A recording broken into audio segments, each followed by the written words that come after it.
Hey everybody, time for my life with MS. If you're here for the comics, the entertainment stuff, the video games, whatever, unboxings, all those good things that I put out. The rest of the week, this is probably not for you. This is for people that have someone that's dealing with MS, has MS, multiple sclerosis themselves, or knows someone that has it and just wants to learn some things. Uh, but anything I say is just my opinion. Uh, kind of updates on what I went through with any of the things that I talk about. I got basically go through stuff that gets sent to me. I get tons of emails of stuff. I get stuff in the mail, all kinds of things. So I like to go through them just to, if I have to read it, I might as well read it on a video and get credit for it. And then I can give my opinion, my views of what it was like for me if it was something that's relatable to something that I dealt with my multiple sclerosis or with other issues. So a lot of issues are something other than multiple sclerosis. So we can have all kinds of fun, interesting things, but yeah, if you're here for all the other stuff, this isn't that. I do this every Monday, so you're welcome to stay or go and check out the other videos. I will be posting my daily uh, Halloween comic read that I do every day through October. So that will be posted yet today. And at 5 p.m. Central Time is our comic book auction on my channel this week. So if you're here for those things, check back later when I got those up or check out one of our old videos.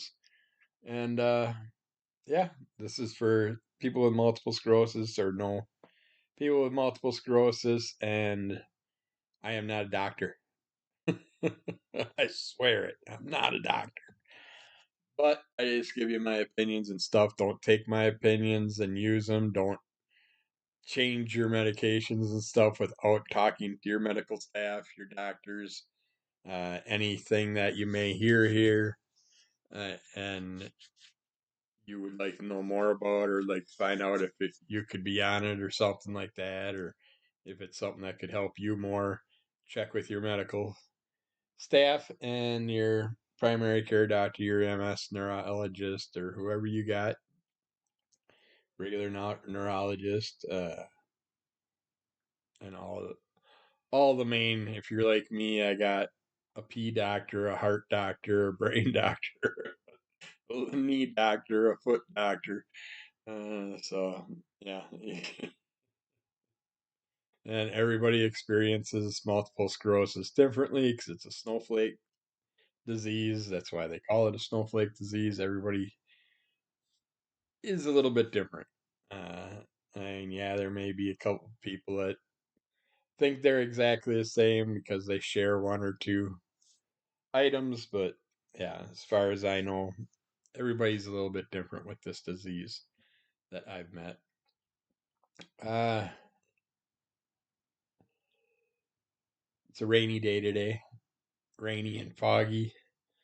I had my MS neurologist appointment for the first time in a year and a half or so. I think it's been. Uh, and I didn't bring a lot of questions or anything to him this time because pretty much I've been at a plateau.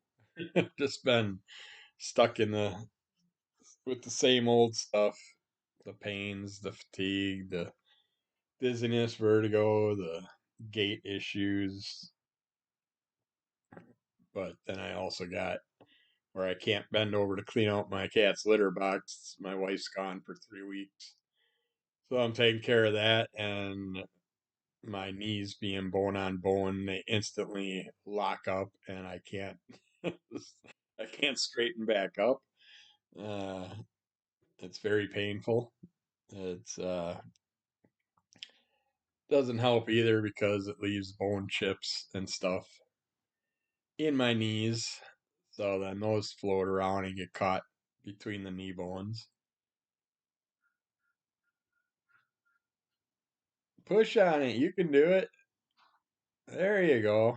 The cat's trying to get back in the house. It's still raining out and gloomy, but I just got home, so he's like, I want to go outside. You locked me in. I'm stuck in the house all day. Let me go out and play. Did you make it in, Lemmy?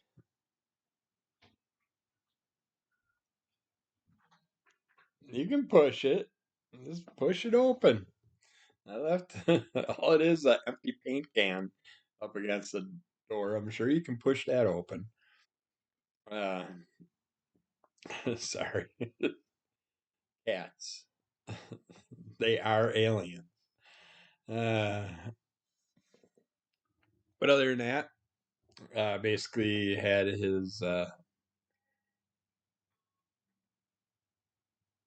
associate, I guess, because I had a nurse. Then the next gal came in. I think she's more like I think she's a physician. I don't know if she's practicing or if she's in neurology or what, but did the nurse first, did the blood pressure and all that.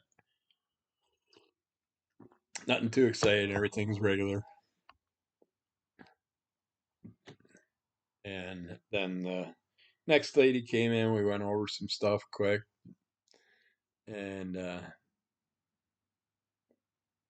asked me a few questions, and then she came back with the doctor a little bit later, and that was a quick. Looks like everything's staying the same type thing, and no new things. I did ask about an appetite suppressant injection thingy, the Zepbound or one of those. I tried it a few years back when it was just coming out on the market, and the ones that are heavily made for diabetics, once I hit a certain level of injection, I started to get like that cannonball feeling in my stomach, and I was throwing up every day. And so that's why I went off it. But now they have ones that are more relative to people without uh, diabetes. So I'm gonna try one of those out. I think Zepbound's a good one, or Wegovy I think is another one. I want to say Wegovy is one of them that I tried in the beginning, but and ended up still getting sick on it. So, uh, but other than that, the appointment went good, went quick. Just a crappy day of rain. I didn't want to. I had one semi in front of me because it halfway up the road, up main road, the highway in Milwaukee. It just tons of construction.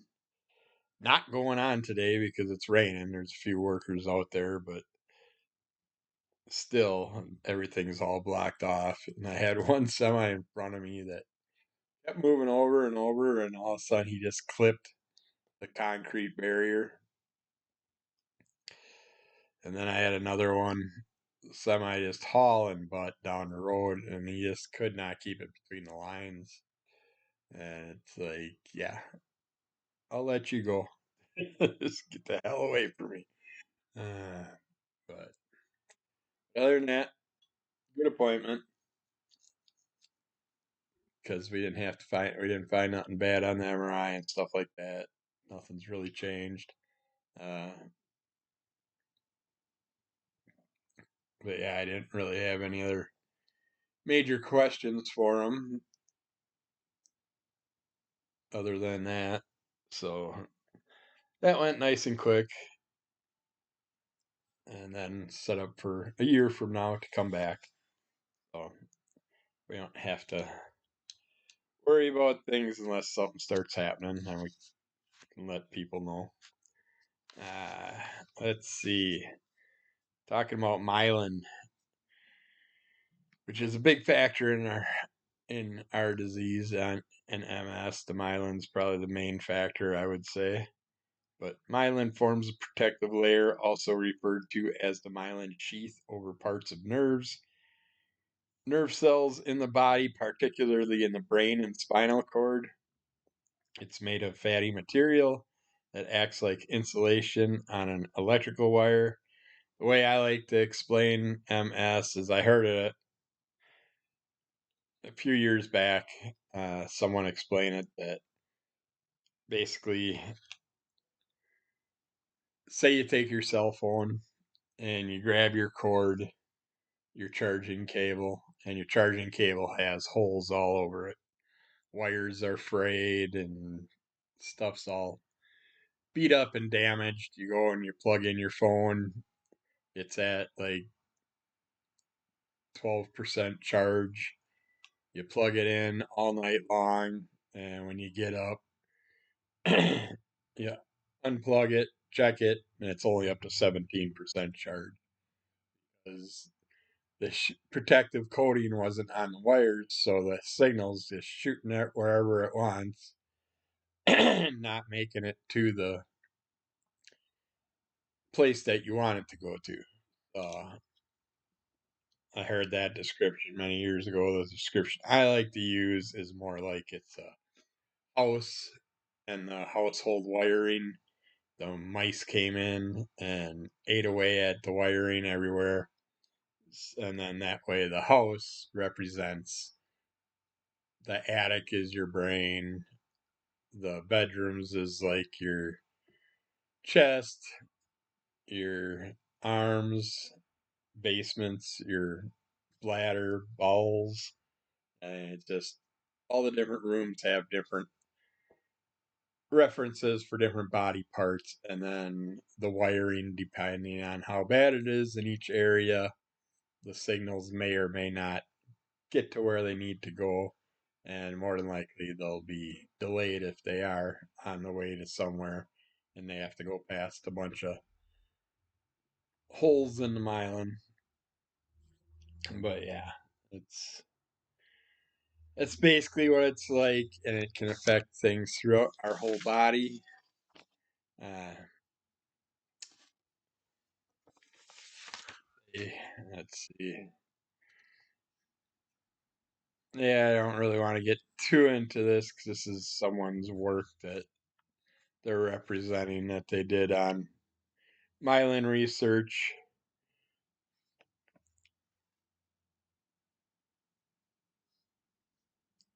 Myelin can naturally regenerate, but only about 20% of MS lesions show some sort of myelin regeneration. Aging slows the repair of myelin, which is a factor in MS disease progression, but researchers didn't know the causes. Uh, this team began a series of studies in old mice and found several reasons why it's so difficult to regenerate myelin in people with MS as they age. So yeah, I'm pretty much shot in the ass because I'm getting old. I'm in the mid 50s now.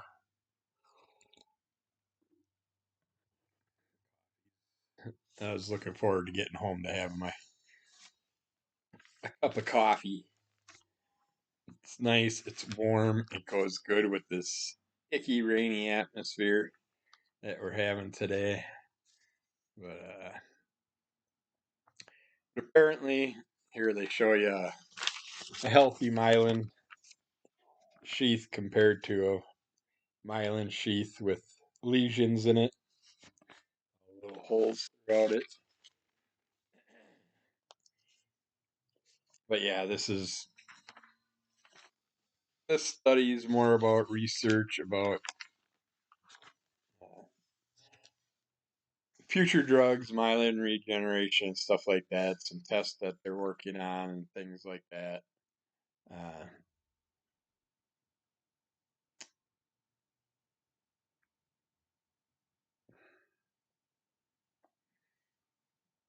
yeah, they're working on bringing things together, and I don't I don't get into talking about stuff that's still in testing and stuff like that because it's going to be a while.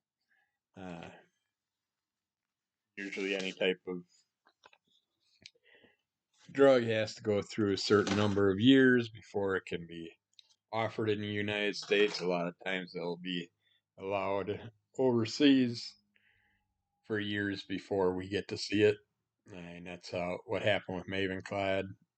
Uh, I read about it and talked to people that were on it overseas.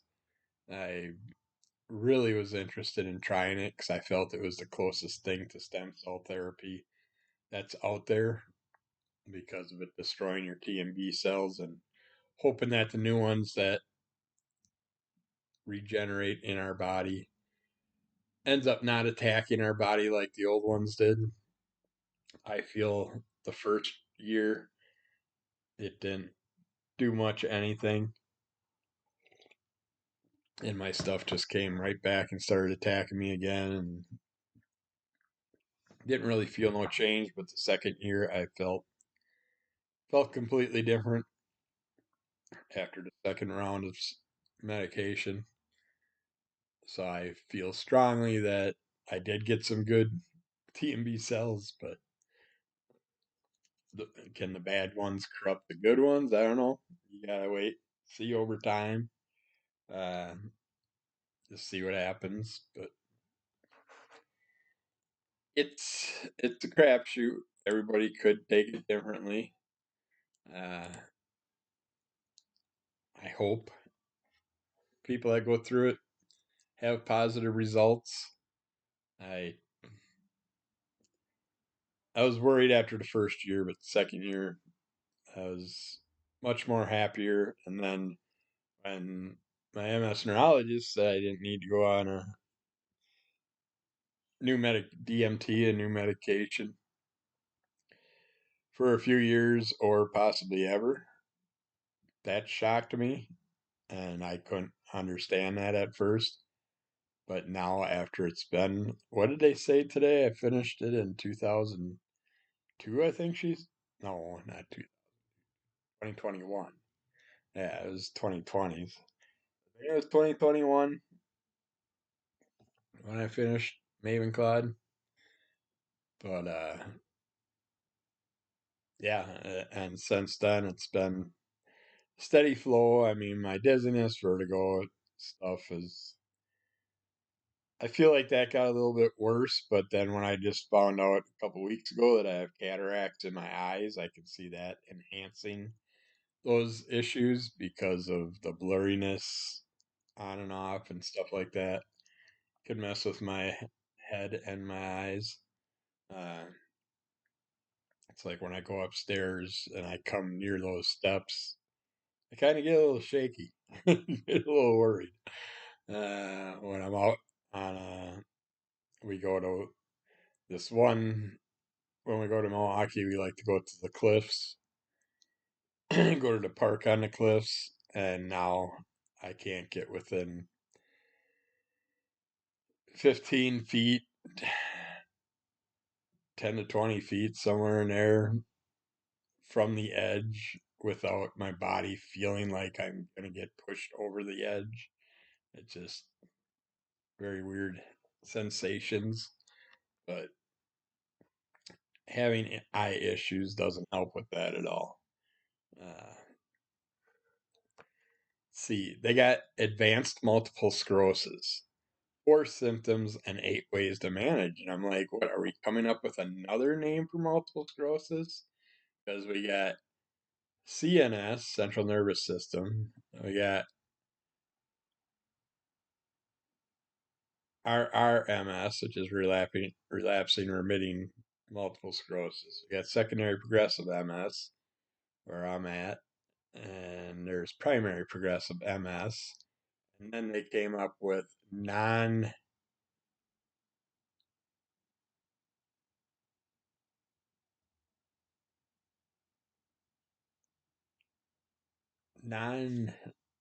oh, come on, brain. Brain lock. Non relapsing secondary progressive MS. And I'm like, well, I thought secondary progressive MS is where you're at when you're not relapsing anymore. So that confused me when I seen that labeling like a month or two ago. It's like I think we should keep it to the CNS, the RRMS, the SPMS, and the PPMS. But now they got this one, and it's like advanced multiple sclerosis is a chronic condition that causes increasing physical and cognitive impairment over time. It can cause physical impairment and cognitive deficits, which affect thinking and mood. Because MS is a progressive disease, the probability of severe impairment increases the longer someone lives with the condition. People with advanced MS experience physical and cognitive MS symptoms more often and more severely, often having multiple symptoms at the same time. Let's see, what is advanced multiple sclerosis? MS is a chronic progressive autoimmune disease that affects the central nervous system, CNS, the brain, spinal cord, and optic nerves. MS gets worse over time due to immune system attacks on the protective myelin sheath surrounding nerve fibers. Damage to the myelin, known as demyelination, causes lesions in the CNS. Causes lesions in the CNS. MS lesions can be seen on MRI scans. Sometimes, despite treatment, MS worsens. Got the bug crawlies are amped up again this past week. I just keep thinking I got a tick on me or something every time the cats bite me. Uh, the disease progresses to advanced MS and then to end stage MS. So now we got this one, we got advanced multiple sclerosis, and we got end stage MS. That's two new verbal verbiages. Progressive and relapsing describe a pattern or disease course, how MS behaves over time. On the other hand, advanced describes a level of severity of MS symptoms at which people become significantly disabled. Like my friend recently, just I really enjoyed seeing him on Facebook doing it. He'd just pop up and do a live chat type thing. And then all of a sudden didn't see or hear from him for the longest time. And all of a sudden he pops up and he's like completely depressed, permanently bound to a wheelchair now. And his depression took over big time, I'm sure, and he came with an update, and I haven't heard or seen him since, and that kind of bums me out because that's my fifth friend now that just disappeared because their MS jumped a level or 10. And so that's a hard thing to see. That just really bums you out when you see them going through something like that. And then you think about yourself for the future. It's like, oh, what's gonna happen with mine? It's like I can barely walk right now. I can walk, but not long distances. I made it through the last con, but and that I did 2.5 hours of walking around the con, socializing with people and stuff like that. I didn't bring my walker this time, so I was really struggling to keep standing. I kept feeling like I was just going to drop because I was starting to get jello legs, jello arms because the heat was over overdoing me. There were only a few ceiling fans you could find relief under. So yeah, it's like using the walkers and all that. That helps a lot. The seated walkers are nice. You can take a break and sit down. But like working outside, doing my yard, I only got about 2 feet of yard all around my house that I have to mow, and then a couple bigger patches on the driveway area. But yeah, I'll have to take breaks, at least 4 or 5 breaks to get that done. And now I got a pile of dirt and a pile of gravel topper, and I rake a little bit of the gravel each day, and I haul half a garbage can full of dirt with a.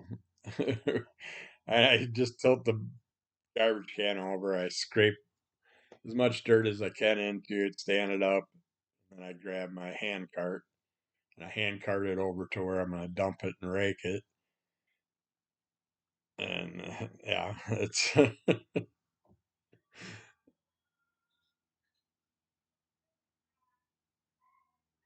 someone getting yelled at outside.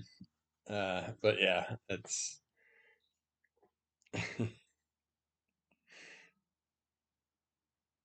it. You got to adapt with what you can with your life when you deal with this, and hope that you can come up with ways to make things work out all right. We had this whole move to this new house, and I did all that myself until we got to the heavy book basement stuff, and then I hired the movers to come in for that part. But yeah, I'd take basically 1 to 2 truckloads to the storage shed a day, and I don't mean a pickup truck load. I'm talking just the SUV, the back part of it. So it's not like a huge haul of stuff, but yeah, it took me 1 to 2 loads a day for over a month just to get the shed filled. And then we got in this place, and then I had to empty the shed, so I had to bring it all here to the garage. Now it's all in the garage. Now we got to bring it from the garage into the house. And there's just no room because I'm waiting for electrician and the roofer guy and the carpenter guy. They're all sitting there. They all came to do the walkthrough for the estimates back in June. I haven't heard from them since. And the one I wrote, and their secretary wrote me back, "Oh, you're on our list. We're going to get there." It's like, well, so is winter. It's right around the corner. But I really want to get a wheelchair ramp on the front of the house, and that way I can use my walker on it and store it on the front porch. Otherwise, it just sits outside out back because I can't bring it in the doorway. I got a split staircase. There's no place to really tuck it away and fold it up and leave it there without it getting in the way. So yeah, it's like things like that are annoying, but yeah. So what was I? MS often starts as relapsing remitting multiple sclerosis, in which symptoms worsen during relapses, exacerbations, and then go away or lessen during periods of remission. In most people with RRMS, eventually transitions into secondary progressive MS. Symptoms and disability gradually worsen over time without going away. More rarely, MS can have a progressive course from the beginning without ever having relapses or remissions at early stages. This type of MS is known as primary progressive MS. And then you got this new advanced MS, is characterized by symptoms that cause substantial physical disability. People with advanced MS require help from caregivers to manage daily activities and needs. Advanced MS may also cause multiple symptoms at once, which can be debilitating. Symptoms of advanced MS can be managed to improve improve quality of life but aren't treated with disease-modifying therapies. Some symptoms may require care from other specialists as well as a neurologist.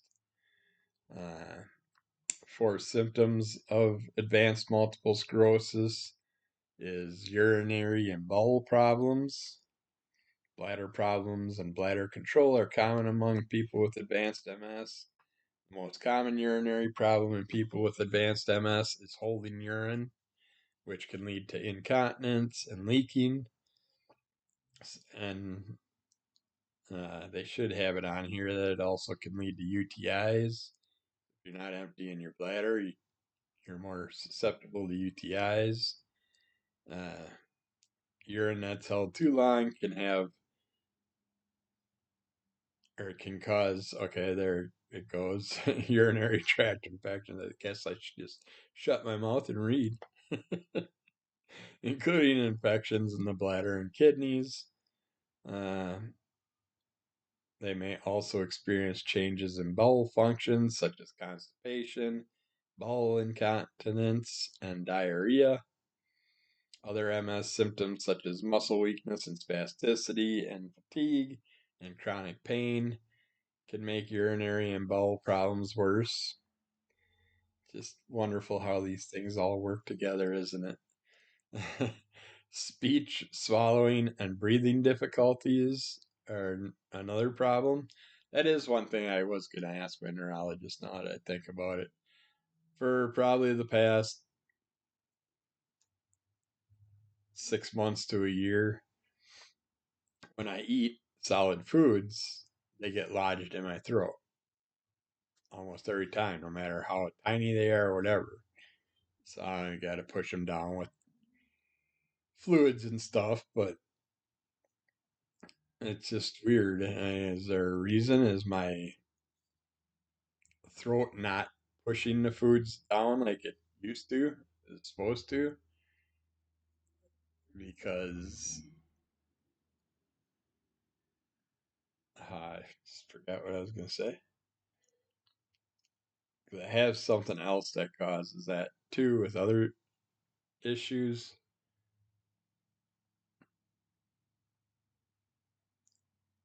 It's like they were talking about bowel problems too, even that. We're going to get nasty. I used to every morning, pretty much a nice banana came out of my butt. A nice solid bowel movement every day. And I feel like it started after I had my colonoscopy. But ever since then, I don't poop normal anymore. Sometimes I'll go 2, 3 days without. I don't know what's up with that. And when I do, I gotta try and work those muscles to get the stuff moved. And that makes me wonder too if I lost that control of the body.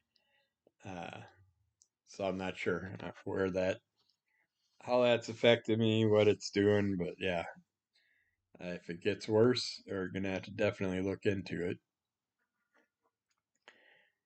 But nerve damage from MS can lead to muscle weakness that causes speech, swallowing, or breathing difficulties. Weak vocal muscles, an abnormal voice, or hoarseness can be isolated and affect the ability to communicate effectively. Difficulties with swallowing can also occur with advanced MS. It may lead to weight loss or dehydration. I'm staying under a certain weight, so I did drop like 30 pounds all of a sudden.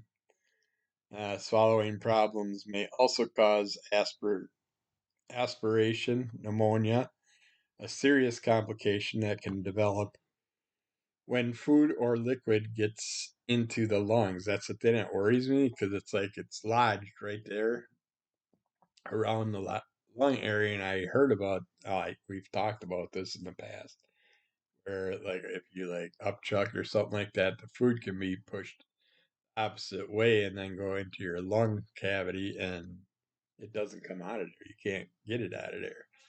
So that's a worrisome thing, and you got to worry about that. Breathing problems may occur due to muscle weakness in the chest and abdomen.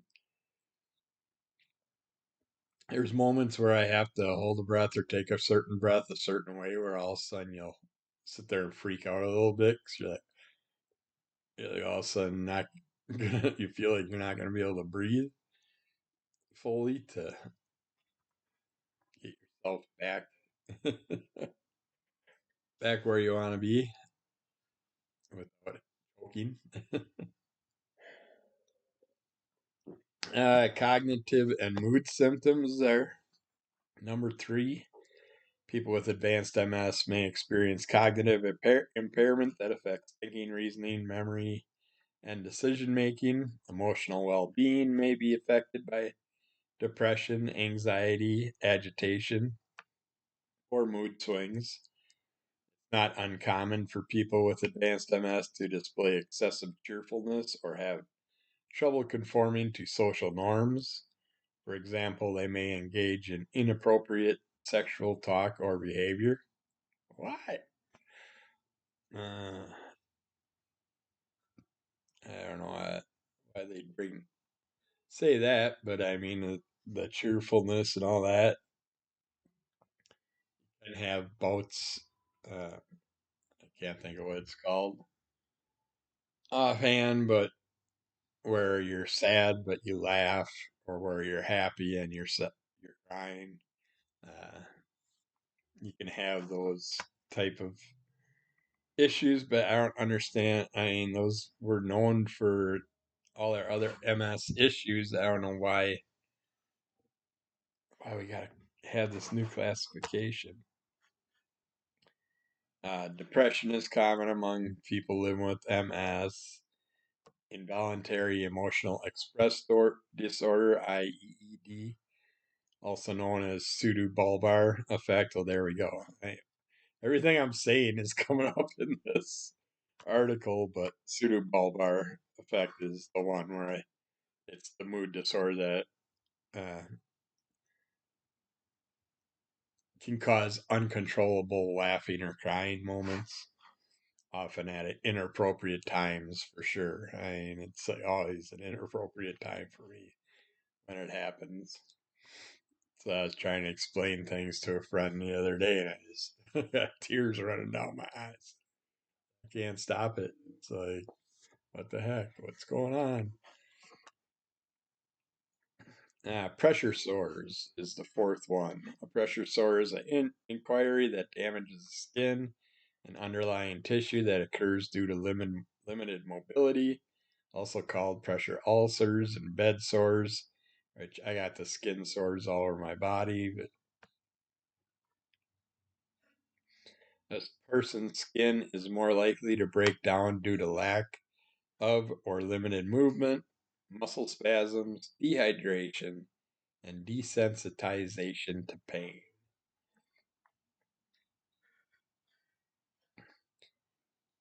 Some tips for living with advanced MS: keep your healthcare team up to date, do exercises to build or preserve strength and mobility, engage in speech therapy,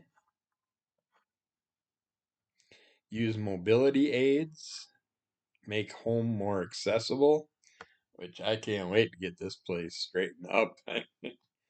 It's kind of a death trap at the moment with the tax and stuff we got going on. Uh, Prepare for bowel and bladder accidents. Embrace the new normal. I, we can't change it, so we got to embrace it. It's like all my issues. I just try to laugh at them when they happen publicly and just try and go with it. I don't want to have to explain the stuff to people constantly because they don't truly understand what's going on with us. Half the time they think we're drunk in public early in the morning. And connect with others. There's lots of groups out there, lots of different things that are just MS related, and lots of great people in those communities too. I got a bunch of people that I have in my groups it's just sad when one disappears. You just really want to know what happened. Why are they gone? What happened to them? They didn't say nothing. No last minute updates about their problems and stuff. And so you never know. But yeah, that's another new classification for us, boys and girls. Aren't we happy? I don't want no more classifications. I want a cure. Uh, let's look at spasticity. It's not as relevant for me in the wintertime. I do get the shakes and all that, but my cramping and spasms are down, especially my late night ones, more heat related. But spasticity is one of the most common and challenging symptoms of multiple sclerosis, uh, causing pain, muscle spasms, and mobility limitations. Spasticity is one of the most, oh, said that. Their team talked with Dr. Aaron Boster, which is a doctor that I follow that I've mentioned many times before. That I'd love to go meet sometimes, but I know I'll never be able to drive that far. Uh, if I can't go 3 to 4 hours up north, there's no way I'm going to drive 8 hours. Uh,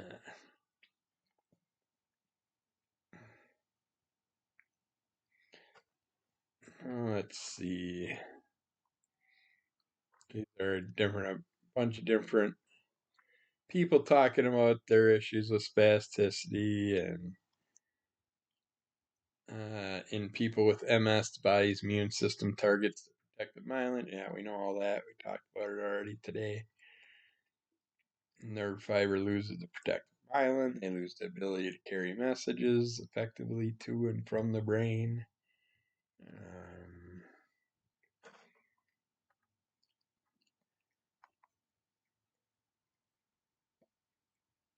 Treatments for spasticity to help reduce the symptoms of MS spasticity is physical therapy, medication, and lifestyle changes may help ease muscle spasms and improve your quality of life. Talk to your healthcare provider about which options might work best for you. Physical and occupational therapy. Aquatic therapy is probably the best for us because we struggle walking, so we might not come down good on our feet when we're doing certain things, and that's going to affect our knees and our hips and our ankles. Uh, so if you have access to aquatic therapy, I'm so jealous of my one nephew because he lives by a YMCA and he gets to go there every day and swimming. But yeah, the closest place for me is about half hour, 45 minutes away, and I don't really feel like running that far out. But yet there are days I'd really like to go up there. The cat is cleaning his head. Uh, exercise, types of exercise that may help manage spasticity symptoms. They don't really have, they just talk about yoga, stretching, stuff like that. Uh, and yeah, if you're into the regular yoga, there's plenty of different ones out there that you can get ideas from and programs for free on the internet, on YouTube, and all that stuff. Uh, I promote DDP yoga. Diamond Dallas Page came out with a yoga quite a few years ago called basically, he calls it Not Your Mama's Yoga. It's yoga with uh, resistance added to it. focusing on certain things and holding things longer, all that stuff. But he's got so many different programs that you can design it however works best for you. Make your own version out of it, the exercises that you can handle doing and stuff. There's bed form, there's chair form, there's regular form, there's all kinds of different levels and all that stuff with DDP yoga. It's nice. It's got a great community that you can socialize with for free and all that stuff. You don't have to be part of the digital program and stuff. I have the DVDs, so I don't, and I have yet to get on the second half of the DVDs. So it's like I did it. The longest I did it was I have 3 months, I think it is, of me recorded doing it every day for a DDP challenge they did. And yeah, I did it for a half hour to 45 minutes every day. And I'd love to get back to it. I miss it. But all over body pain, I just don't even want to attempt getting down on the floor anymore. And certain things, I'm hoping that now that we're set up in here, we can get this set up decent enough that I can try and do it again. But otherwise, I'll just stick to the certain ones that I know I can do with my body without dealing with severe pain. But yeah, it's always a crapshoot. But lots of ways to exercise and stuff. Orthotic devices you can get if you need them. If you're having problems, if you have drop foot and stuff like that, you're going to want to get an orthotic drop foot brace.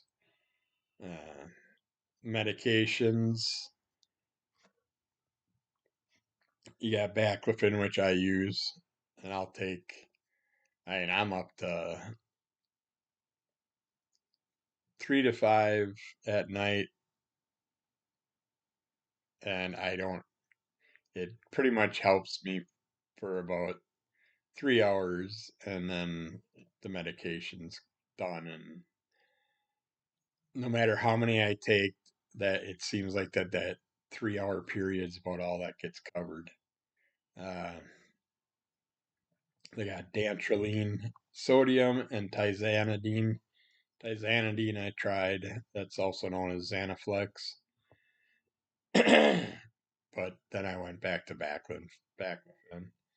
Uh, Tizanidine, I think, is supposed to be time released, supposed to last longer, but I did not notice. I felt better. For me, anyways, your ear's stuck. Let me get your ear, goofball. Hold it over. And they got clonazepam or clonopin and diazepam or Valium and pregabalin or Lyrica.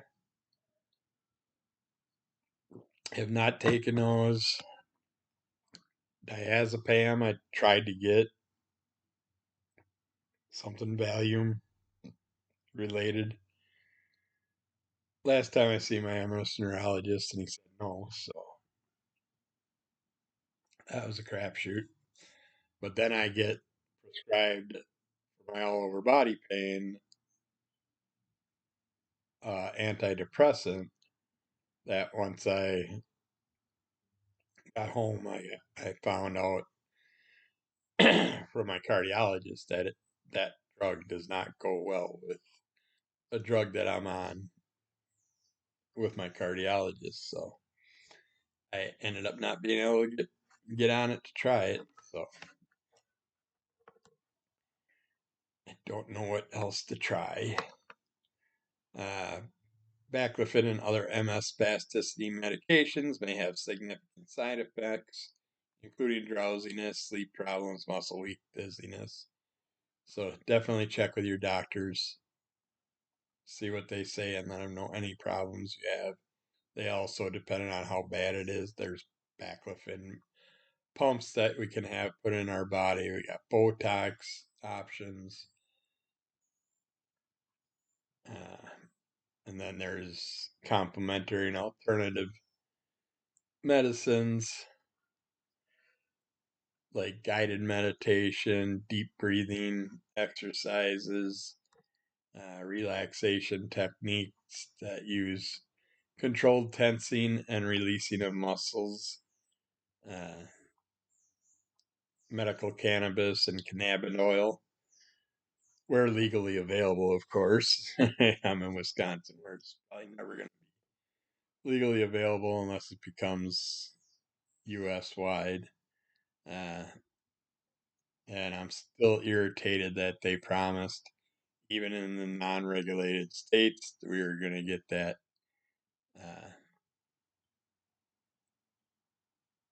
It was like an oral spray, and it's out there.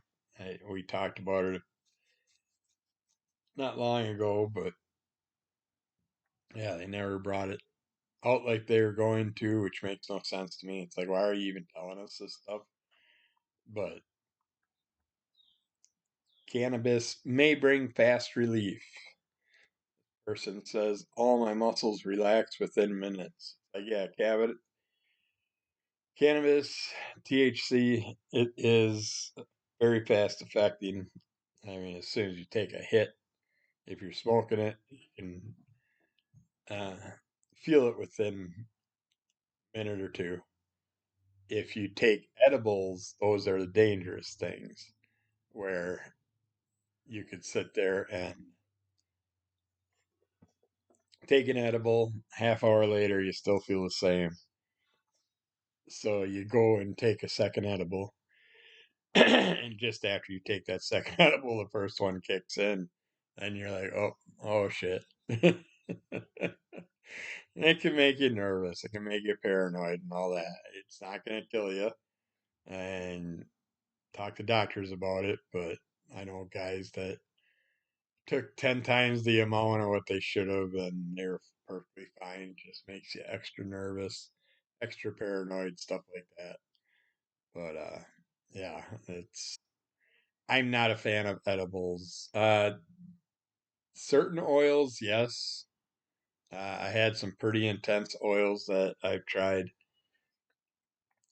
The one I wish my godson worked for a place out of Colorado for a while, and they made their own tincture, and it was perfect. He just sent me a tiny little bottle, but I put 3 drops in my morning coffee, and I was good to go until about 3, 4 in the afternoon, and then I could feel my body reverting back to all the pain issues and stuff. But he can't. He lives up here now, so he doesn't remember what they used overall for types of THC and stuff in that tincture. So I'm shit out of luck, but I'd love to find that recipe again because that was perfect.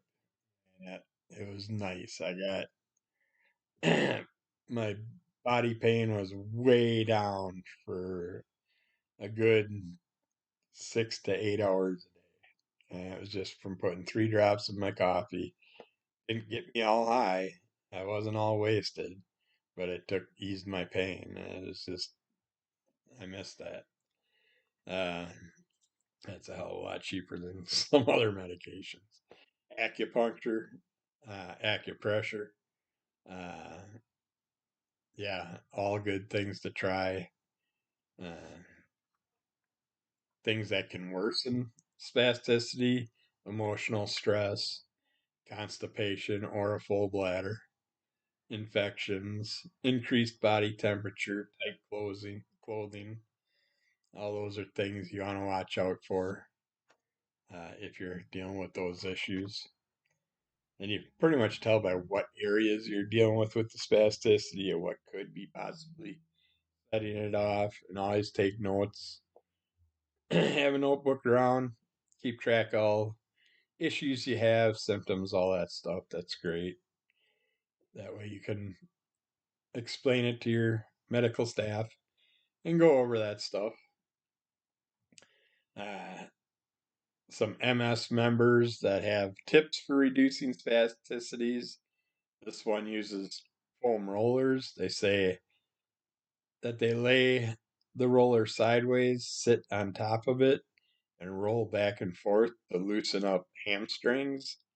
Arms are on the floor while they roll. One uses topical creams. Blue Emu cream has been pretty helpful for them. One says consider homeopathic remedies. They use Highland's leg cramps that they got from their pharmacy. I wonder what the Highlands leg cramp stuff is. I use that TheraWorks. It's just a blue and white bottle spray bottle I got. Amazingly enough, that helps with leg cramps, except for when I have the ones that feel like they're in the bone marrow. Then I can't do shit with those. I also have the dissolving leg cramp pills next to my bed. Every time I have an episode, I'll take 3 to 5 of those and just lay there hoping it's going to go away because I've gotten to the point where standing up ends up more painful than laying down, and they're not going away for me anyways. So I used to be able to, when I was young, get a cramp, just stand up and stretch it out, but not these MS ones. Uh, Ask your doctor about magnesium supplements. This person takes them daily and has had no issues with spasms or cramping since. I go back and forth. Usually, about half the year, I'm taking magnesium supplements. Usually, this time of year, I'll go into those. Uh, Looking methyl sulfonyl methane supplements. This person had one, maybe 2 cramps or spasms since they started taking that. Change your diet. What has helped the most is a healthy diet. I cut out all processed foods, dairy, and gluten, and ramped up veggies and fruit. Uh, yeah, but talk with others, see what they do, and see if anything has helped them.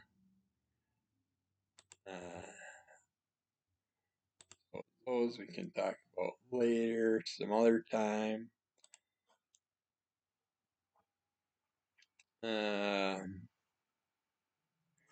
We got some hip mobility stretches that might improve your flexibility. The 10 best hip and mobility stretches, and you can look them up to get directions to them if you need to. But we have the knee to chest stretch. We have the figure 4 stretch, the 3-legged dog pose, the piriformis stretch, a lunging hip flexor stretch, and a psoas hold, PSOAS hold. That's interesting. Butterfly hip stretch, a reclining angle bound pose, a happy baby pose, and child's pose. Which child's pose I definitely promote. It's nice, simple. You can do it in the morning when you wake up and stuff because you're already laying on your bed. Same with knee to chest stretch. I mean, you got to get flat on your back anyway, so you can do it right in your on your bed and just bring one knee to your chest by gently pulling it in nice and close as your other leg stays put. Your lower back should not arch. Keep it flat on the floor. Keep your knee pulled in as long as it feels comfortable. This could be 30 seconds or up to a couple minutes. Gently release your leg back to the starting position and then do it again with the other leg. But one thing, any type of physical stuff you're doing, listen to your body. If you start to get to a pulled muscle type feeling or anything like that, stop, release, and don't go to that distance again, because you may have one day where you just bust your butt exercising, working out, do an awesome job, but you push everything a little bit further than normal, and then you're laid up for a week because you pulled something or you're too sore to do it the next day and you talk yourself out of it and all that. I was curious about this figure 4 stretch. Lie down on the floor on your back, pull one leg in toward you, but before it gets too close to your chest, cross your foot over its opposite thigh, quad, and getting a nice bend going in that position, in that opposite knee too. And then with your foot crossed over its opposite thigh in a spot that feels comfortable but still a little challenging, pause there to stretch to a comfort level. Then gently release. Do the other side. That makes sense. I should have known it was the crossover stretch. Because figure 4, when I seen that, I'm just thinking about wrestling. You usually put someone's head inside your legs that they're wrapped up in there. Three-legged dogs. Pretty much yoga moves. Most of these are yoga moves, but I want to know what that psoas hold is. Start by standing and lift your right knee up into a bent position. Okay, I do that in therapy. Now you're balancing on the left foot, making sure that your right knee is at the height of your hip, keeping it there for roughly 30 seconds. Then bring your knee back down to the ground gently, and then repeat with the other side. That one's really simple. But yeah. Try those out. Look them up if you have to. Child's pose, I believe, is where you just lay on your back and bring both knees in towards your chest and hold it. And then the other one I like to do is where you have your knees bent while you're on your back, feet flat on the ground, and you stick your buttocks up in the air. I like doing that one too when I'm doing bed exercises. So try those out. And I think we will stop it there. We broke the hour mark. I don't like going too far over an hour. Don't want you to be falling asleep during it. But that is it for today. I'm happy I see my neurologist. I don't see him now for another year unless something happens. And he's fast. The appointment was so quick. It makes you worry. It makes you wonder. It's like, and not being on a medication, I get it now because when I was on my meds, I was having more issues than anything.